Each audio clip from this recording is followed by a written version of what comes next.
అయితే ఆ శాస్త్రాన్ని కూడా సంస్కరిస్తూ అలాంటి పక్షి జన్మ వచ్చినా అది ఒక మహానుభావుల యొక్క సంశ్రయాన్ని కనుక పొందినట్లయితే దానికి ఉండే కర్మ అంతా తొలగిపోయి అది మోక్షాన్ని పొందే అదృష్టం పొందినట్టే అన్నమాట. ఇక్కడ సచ్చిదానంద స్వామి వారి యొక్క ఆశ్రమంలో ప్రపంచంలో ఏ మూల పుట్టాయో తెలియదు, ఏ జాతిలో పుట్టాయో తెలియదు, ఏ పరంపరలో వచ్చాయో తెలియదు. అలాంటి జీవరాశి పక్షి జన్మను పొందినవన్నీ ఈ ఆశ్రమాన్ని ఆశ్రయించుకొని అవన్నీ కూడా భక్తులు కూడా పొందనంత వైభవాన్ని ఇక్కడ పొందుతున్నాయి. సామాన్య భక్తులైతే స్వామయ్య దర్శనాన్ని వస్తే ఒక పూట దర్శనం చేస్తారు, ప్రసాదం పుచ్చుకుంటారు, వెళ్ళిపోతారు. ఒక రోజు ఉంటారు, దర్శనం చేస్తారు, వెళ్ళిపోతారు. లేదా బ్రహ్మోత్సవాలకో వజ్రోత్సవాలకో వస్తే ఓ 4-5 రోజులు ఉంటారు, దర్శనం చేస్తారు, వెళ్ళిపోతారు. కానీ స్వామివారి దగ్గర ఎప్పుడు ఉండేటటువంటి అదృష్టం ఆ వచ్చేటటువంటి భక్తులకి ఎవరికీ దక్కదు. కానీ ఈ భక్తులకి ఆ జన్మాంతం కూడా ఇక్కడ స్వామి దగ్గర ఉండేటువంటి అదృష్టం వీటికి దక్కింది. అయితే వచ్చిన భక్తులందరికీ స్వామివారి దగ్గర ఉన్న స్వామివారి చేతులతోటి తిండి తినేటటువంటి అదృష్టం ఉండదు వాటికి.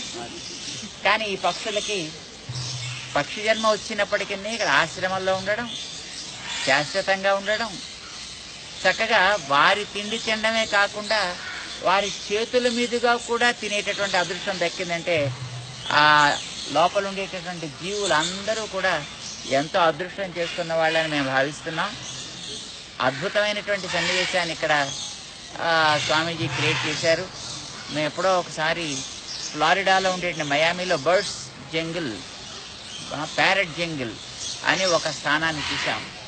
అయితే అందులో చిన్న పెద్ద రకరకాల పక్షుల్ని మేము చూసాం. కానీ వాటికి ఇక్కడ ఉండేటటువంటి వాతావరణం లాంటి వాతావరణం వాటికి కలగల.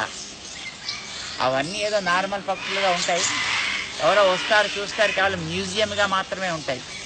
కానీ ఇక్కడ స్వామీజీ యొక్క అనుగ్రహ విశేషం చేత ఈ ఉండేటి పక్షులన్నీ కూడా భక్తుల కింద మారిపోయాయి. చక్కగా రామనామాన్ని పలుకుతున్నాయి.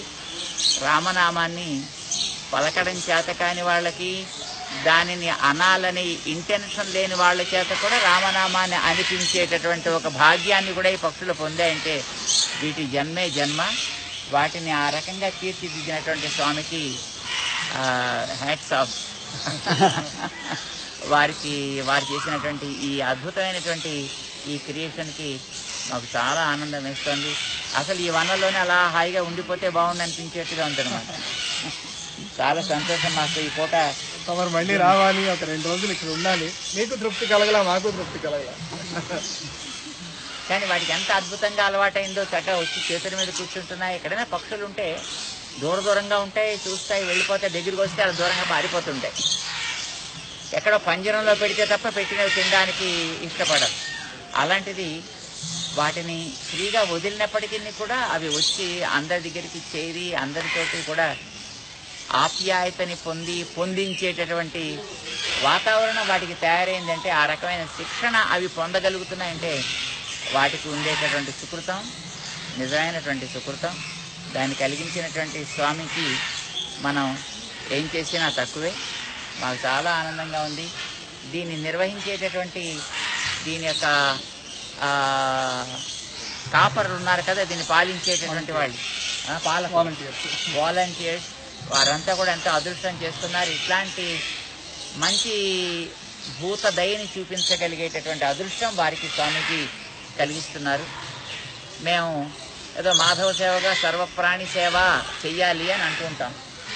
కానీ ఇక్కడ స్వామీజీ చేస్తూ అందరి చేత చేయిస్తూ కూడా వారికి ఒక ఆదర్శాన్ని నెలకొల్పినందుకు చాలా సంతోషిస్తున్నాం. స్వామి యొక్క ఈ మహోపకారం మిగతా వాళ్ళందరికీ కూడా అట్లీస్ట్ ఇలాంటి ఒక ప్రయత్నం చేసేటటువంటి ఒక ఉద్యమానికైనా దారి తీయాలని మేము ఆశిస్తున్నాం.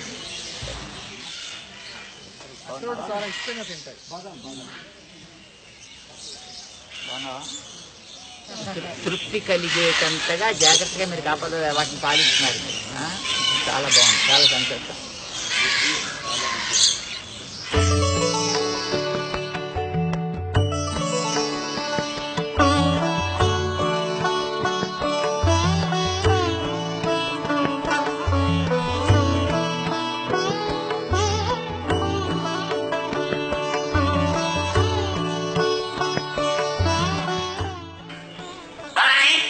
Bye. Bye. Bye. Good night.